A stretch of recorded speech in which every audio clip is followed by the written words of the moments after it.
Dinoble nila yung sukat nila mula nung kinuha namin. 3 linggo pa lang to sa amin guys. Ayan. 3 linggo. Mag-iisang buwan. Ang dami oh. Sa harap oh.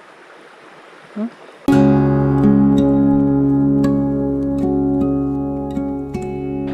So yun guys. Pagkatapos ko lang kumain dito. Ayan. Ito yung gawa ko. Ayan. Ayan. Takot kasi pasma. Ako lang mag-isa dahil sila si Jano may klase. Half day. Panghapon ang panghapon yung pasok nila. Tapos si Uwang naman may dadaluhang libing. Kaya ako lang muna. Pupuntahan ko yung fish pan namin, palaisdaan, para bigyan ng pagkain doon. Nandito pa ako sa gilid ng sapa. Naghanap ako ng anong tawag nito, anay, para pakain sa isda. May nakita na ako pero nasa liblib. Kailangan kong akyatin. Andun oh. Delikado to, baka may ahas. Ayun na. Kung hindi naman ahas, yung tawag sa amin lampinig, maliliit na bubuyog. Grabe mga gat yan. Yan ang laki ng ano.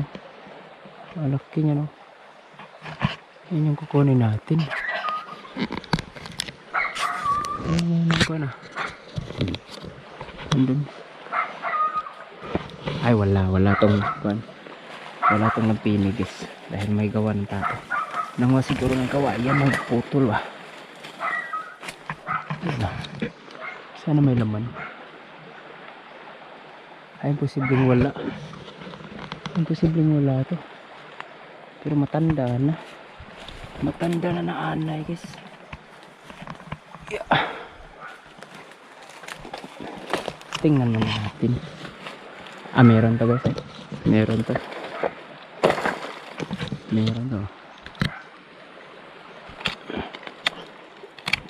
Meron, marami oh. Yan. Kunin muna natin tong itak. Itak.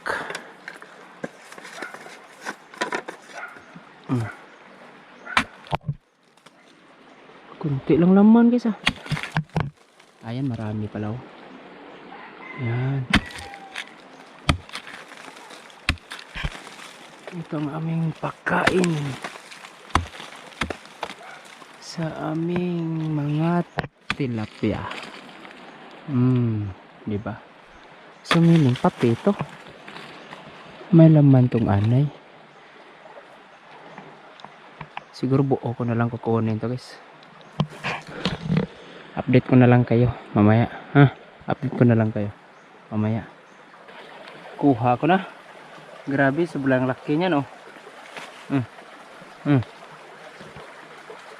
Pero itong patong na to guys, itong anay na to, isang kainan lang siguro to ng tilapia namin dun. Malalaki na kasi yan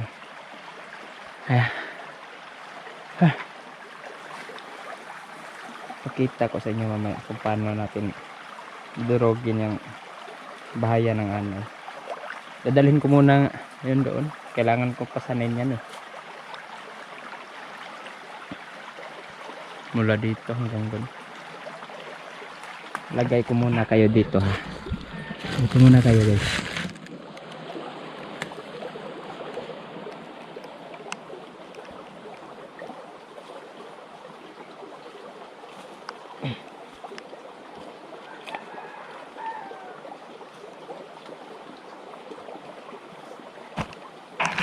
Mahirap pala. Ganito siya kalaki oh. Kita nyo? Ganito kalaki yung ating dala patungo doon sa fish pan. Kaya update na lang ko siguro kayo. Update ko na lang kayo. Dito na tayo guys. Nasanay na sila na pagka may tao dito, sasalubong sila at magpapaibabaw. Kung walang tao, nasa ilalim na sila. Simula nang gumalaw yung tubig oh. Simula nang gumalaw. Nandyan na sila. Oh, ayan oh. Ano? Ah, dami nila oh. Oh. Diba oh. Sumalubong na yan. Para makita nyo naman. Kukuha tayo ng maliit na parte ng ating bahayan ng anay. Ito. Tapos magbigay tayo sa kanila na hindi masyadong marami. Yung baga katamtaman lang na pagkain. Para makita nyo yung kanila.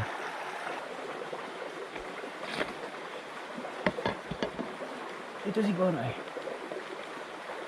yung walang hatiin natin. Matibay.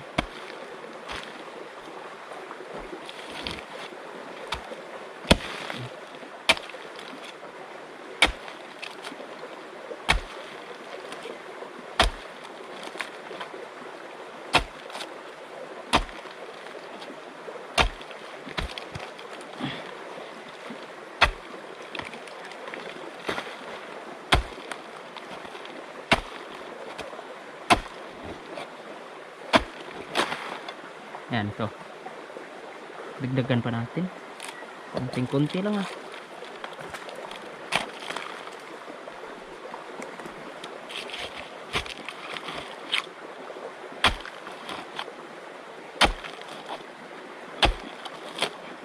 Ito. Ito guys. Itong dalawang to.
O diba?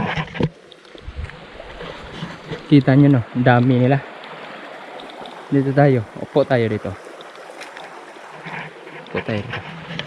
Yan. Hello. Yan sila oh. Oh, diba? May mga malalaki pa yan. Ginanito talaga namin yung paghuli sa kanila. Maliliit, tapos pagka may mga lalaki doon sa lawa, dinadala namin para hindi magkapareho yung sukat. Dami oh. Diba? Oh. Hanggang doon yan oh. Hello. Ang akala siguro ng iba guys, hindi namin makakaya ang ganitong style. Ito lang yung nag-iisang fish pan na nasa gilid ng sapa. Dami oh. Diba? Ayun, malaki. Ayun, dumaan yung malaki. Diba? 200 plus to, 240 plus na tilapia. Tapos pagdating nito dito, isa lang yung lumutang, isa lang yung namatay. Dami ba? Grabe kain nila oh. Grabe kain nila guys. Wow. Mas kumakain sila guys pagka malinaw ang tubig. Yan. Umulan pa. Di ba? Sobrang epektibo nito at sobrang dali pang lumaki ng mga isda. Oh. Ayan, mga malalaki na. Oh. Galing guys. Oh. Ayos na ayos to pagkain na to guys. Ayan. Oh. Ito. Nilagay ko lahat. Oh. Pero ganito talaga kami magpakain guys. Ganito. Pati yung bahaya ng anay nilalagay na namin sa tubig sa fish pan dahil mayat maya lalambot yan. Yan naman yung lalantak kanila. Sa lawa nga sobrang madamo yan pagka summer. May mga kahoy pang tumubo. Pero pag dating ng tag-ulan na napupuno na ng tubig tapos dadami na yung tilapia, mga isda. Lahat ng kahoy na namatay doon. Lahat ng kahoy na nasa tubig. Ni kaunting balat wala kang makikita. Kinakain talaga. Sobrang kinis talaga ng kahoy. Puro lubas na lang yung natitira. Kaya ito, yung bahaya ng bahaya ng anay, syempre kakainin din nila yan. Grabe, ang lalaki na talaga oh. Kitang kita na malalaki na talaga sila. Nandito ang iba, tapos yung iba naman andun halos lahat oh. Yung nakikita nyo parang pumitik doon parang pumitik, tilapia yan, yung malalaking tilapia. Andito dito sila oh.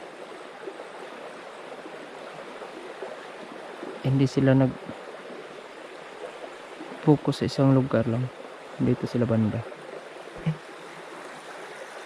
Siguro naman pagkaabot nito ng mga isang kamay ang sukat nila, 5 fingers,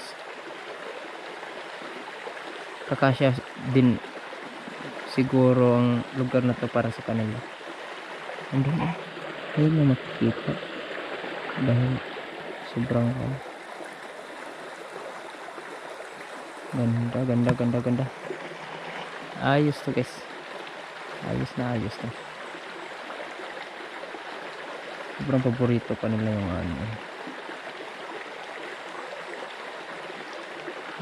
sa susunod na araw na lang siguro ako maglinis dito guys. Dito banda. Susunod na araw na lang siguro yan. Wag na lang muna ngayon. Ako na. Ganda. Ang sarap sa pakiramdam pagka ganito. Nakakawala ng stress eh. Alam mo yung wala kang iba talaga ang isda no? Pagka isda yung kaharap mo, kaya pala yung ibang mga tao kadalasan naglalagay ng aquarium sa loob ng bahay. Nakakawala ng problema pala to dahil pagka titingnan mo sila, yung isda kasi titingnan mo sila nagalangoy-langoy lang, hindi mo nga nakitang natulog pero natutulog ang isda. Mula doon yung mga isda sa may tubig natin, patubig hanggang doon doon sa gilid hanggang dito. Yan malalaki na diba? Yan grabe kumain kasi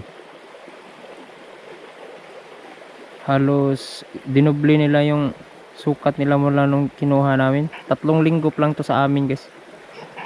Yan. 3 linggo, mag-iisang buwan. Ang dami sa harap ano